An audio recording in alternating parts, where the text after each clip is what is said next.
যুক্তরাষ্ট্রের president Donald ট্রাম্পের কঠোর সমর্থক হিসেবেই পরিচিত ছিলেন ইলন মাস্ক। কিন্তু এবার ট্রাম্পের প্রস্তাবিত ব্যয়বহুল কর বিল নিয়ে দ্বন্দ্বে জড়িয়ে পড়েছেন এই ধনকুবের।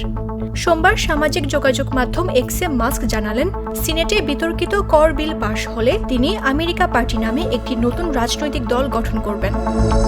মাস্ক এ সময় বলেন, যারা খরচ কমানোর প্রতিশ্রুতি দিয়ে নির্বাচিত হয়েছেন কিন্তু এই বিপুল ঋণ বাড়ানোর বিলের পক্ষে ভোট দিয়েছেন, তাদের লজ্জায় মাথা হেঁট করে রাখা উচিত। আমি নিশ্চিত করব তারা যেন আগামী নির্বাচনের প্রাথমিক পর্বেই বাদ পড়েন। কিছুক্ষণ পর দেয়া আরেক পোস্টে মাস্ক বলেন, এই বিল পাশ হলে পরদিনই আমি আমেরিকা পার্টি গঠন করব।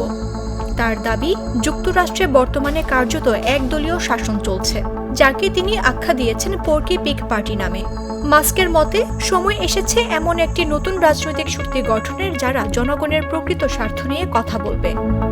এর আগে হোয়াইট হাউসের সরকারি দক্ষতা বিভাগ উদ্যোগের উপদেষ্টা হিসেবে দায়িত্ব পালন করেছিলেন মাস্ক।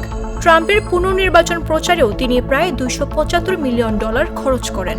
কিন্তু সাম্প্রতিক সময়ে প্রস্তাবিত কর বিল ঘিরে এই সম্পর্ক তিক্ত হয়ে উঠেছে। মাস্ক অভিযোগ করেন, বিলটি পাশ হলে দেশের ঋণ $5 ট্রিলিয়ন বেড়ে যাবে, যা ঋণের দাসত্ব তৈরি করবে। একই সঙ্গে কংগ্রেস সদস্যদের বিরুদ্ধে প্রচার চালানোর ঘোষণাও দেন তিনি। যুক্তরাষ্ট্রের রাজনীতিতে মাস্কের এই পদক্ষেপ বিশাল আলোচনার জন্ম দিয়েছে। বিশেষজ্ঞরা বলছেন, শীর্ষ ধনকুবেরের নতুন দল গঠনের ঘোষণাটি শুধু ট্রাম্প নয়, পুরো রিপাবলিকান পার্টির জন্যই বড় ধরনের চ্যালেঞ্জ হয়ে উঠতে পারে। নিউজ ডেস্ক, জাগো news.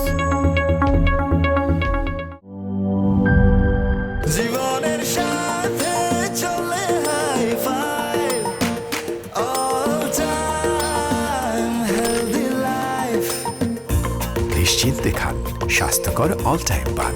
All time healthy life.